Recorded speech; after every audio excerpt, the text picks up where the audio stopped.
കുടംപുളി ഉണക്കിയെടുക്കുന്നത് എങ്ങനെയെന്ന് കാണിക്കാം. കുടംപുളി ഞാൻ മരത്തിൽ നിന്ന് പറിച്ചുകൊണ്ട് വന്നത് ചെറിയ മരമാണ്, ഗ്രാഫ്റ്റ് തൈ കൊണ്ടുവച്ചതാണ്. ഇപ്പോൾ 2-2.5 വർഷമായി. കുറേ 10-25 കാ പിടിക്കും. അതിൽ കുറേ ഇത് മാത്രമേ പഴുക്കത്തുള്ളൂ. 2-3 വട്ടമായിട്ടാണ് പഴുക്കുന്നത്. പഴുത്ത കാൾ ഞാൻ പറിച്ചത് കൊണ്ടുവന്ന് ഉണക്കും. പഴുത്ത കാൾ പറിക്കുകയാണ്. കുറേയൊക്കെ ഇനി പച്ചയാണ് അതിനകത്ത് നിൽക്കുന്നത്. പഴുത്തതെല്ലാം പറിച്ചെടുക്കുന്നു.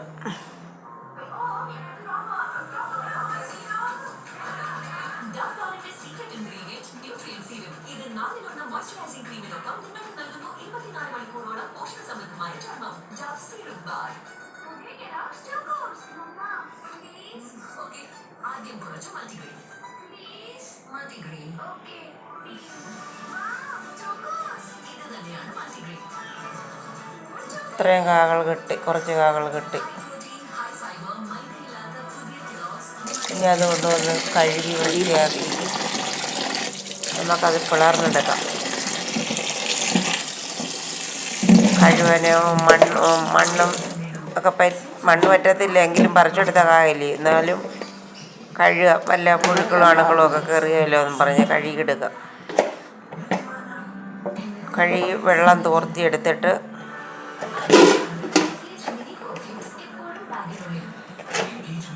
അത് പിളർന്ന് അതിനകത്തിരിക്കുന്ന പൾപ്പെടുത്ത് കളയാം. പൾപ്പും അരിയെടുത്ത് കളയുന്നു നമ്മൾ കൊക്കോക്ക ഇല്ലേ, കൊക്കോക്ക പോലെ തന്നെ കൊക്കോക്കയുടെ തോടെടുത്ത് നമ്മൾ കളഞ്ഞിട്ട് അതിൻ്റെ പൾപ്പും അരിയും നമ്മൾ ഉപയോഗിക്കാൻ എടുക്കുന്നത്.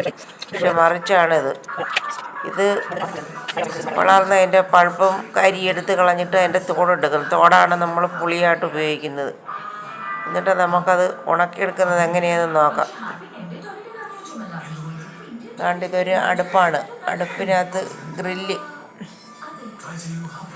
ഗ്രില്ലിൻ്റെ മുകളിൽ വെച്ച് ഉണക്കിയെടുക്കുക. അല്ലെങ്കിൽ എന്തെങ്കിലും ഒരു നെറ്റായാലും മതി. ഞാനിപ്പോൾ ഒരു നെറ്റാണ്, ഗ്രില്ലും ഉണ്ട് നെറ്റും ഉണ്ട്. ഗ്രില്ല് വെച്ചപ്പം പൊക്കം കൂടുതലുള്ളൂ, അതുകൊണ്ട് നെറ്റാണ് വെക്കുന്നത്. അതിന് വേണ്ടി ഒരു കട്ടിയുള്ള വിറക് തടി എടുക്കണം. അല്ലേ അത് കട്ടി കുറഞ്ഞാൽ പെട്ടെന്ന് തീ കത്തിപ്പോവും. അതുകൊണ്ട് കട്ടിയുള്ളതാണെങ്കിൽ നീറി അവിടെ ഇരിക്കും. തീ പിടിക്കുകയാണെങ്കിൽ വെള്ളം ഒഴിച്ച് തവിച്ച് കൊടുത്താൽ മതി. ഒരു തെങ്ങിൻ്റെ തടി എടുത്തിട്ടുണ്ട്, ഒരു തേക്കിൻ്റെ തടി എടുത്തിട്ടുണ്ട്. ഞാനിപ്പോൾ തെങ്ങിൻ്റെ തടിയാണ് വെച്ച് കൊടുക്കുന്നത്. ആ അടുപ്പിനകത്തോട്ട് വെച്ച് കൊടുക്കും. ഞാൻ ചോറ് വയ്ക്കുന്ന അടുപ്പാണ്. ചോറ് വെച്ചിട്ട് പിന്നെ അടുപ്പ് ഒഴിയുമല്ലോ, അപ്പോഴത്തേക്ക് ഈ ഗ്രില്ലും ഈ തടിയും കൂടെ വെച്ച് കൊടുക്കും. തടിയിരുന്ന് പുകഞ്ഞ് വരും. അതിനോട് കൂടി ഇച്ചിരി അറക്കപ്പൊടി, മരത്തിൻ്റെ പൊടിയും കൂടെ വാങ്ങിച്ചുകൊണ്ട് വന്നിട്ടുണ്ട്. മരത്തിൻ്റെ പൊടി, അറക്കപ്പൊടി ഇങ്ങനെ നുള്ളി ഇട്ട് കൊടുക്കുമ്പോൾ തീ നീറി ഇങ്ങനെ വരും. ഉള്ള മരപ്പൊടി ഇങ്ങനെ ഇട്ട് കൊടുക്കുമ്പം തീ നീറി വരും. അപ്പോൾ ഈ തടിയുള്ള വിറവും കൂടി ഇരുന്ന് ഇങ്ങനെ നീറി പുകയും ചൂടുമായിട്ട് ഇങ്ങനെ വരും.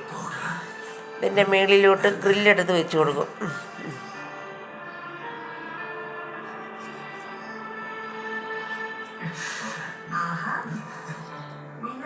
ഗ്രില്ല് വെച്ച് കൊടുക്കും.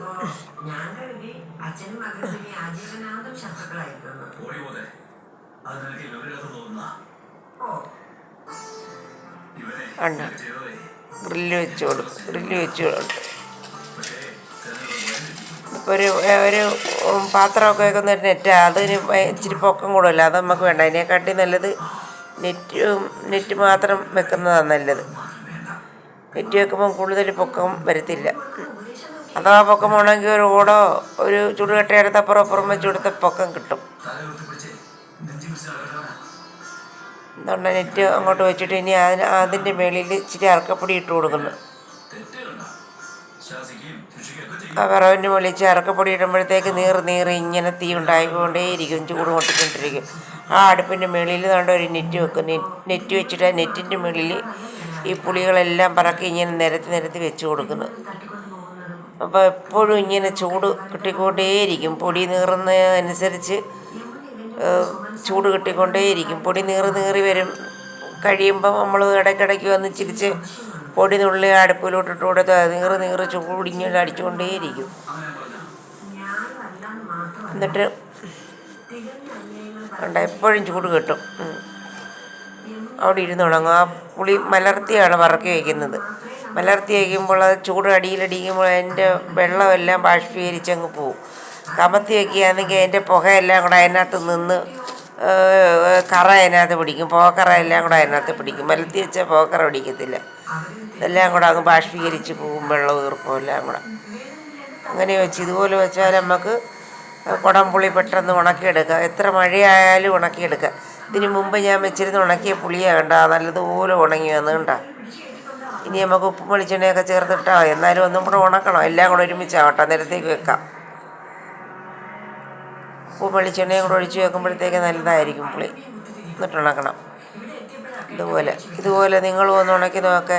എത്ര മഴയുണ്ടെങ്കിലും നമുക്ക് വെറുതെ അടുക്കളയിൽ ഒരു അടുപ്പ് മാത്രം മതി, ഒരു ഗ്രില്ലും ഒരു വിറക് കഷ്ണം വെച്ചിട്ട് മരപ്പൊടിയും കൂടെ മതി. അത് തീ കത്തിച്ച് അതിനകത്ത് നുള്ളി ഇട്ട് കൊടുത്താൽ മതി. ഈ അടുപ്പിൻ്റെ മുകളിൽ ഗ്രില്ലിൻ്റെ അകത്ത് നിരത്തി ഇങ്ങനെ വെച്ച് കൊടുത്താൽ മതി. അവിടെ ഇരുന്ന് ഉണങ്ങിക്കോളും, യാതൊരു ശല്യവും ഇല്ല. അത് തന്നെ ഉണങ്ങിക്കോളും. Tata bye bye. നിങ്ങളെല്ലാവരും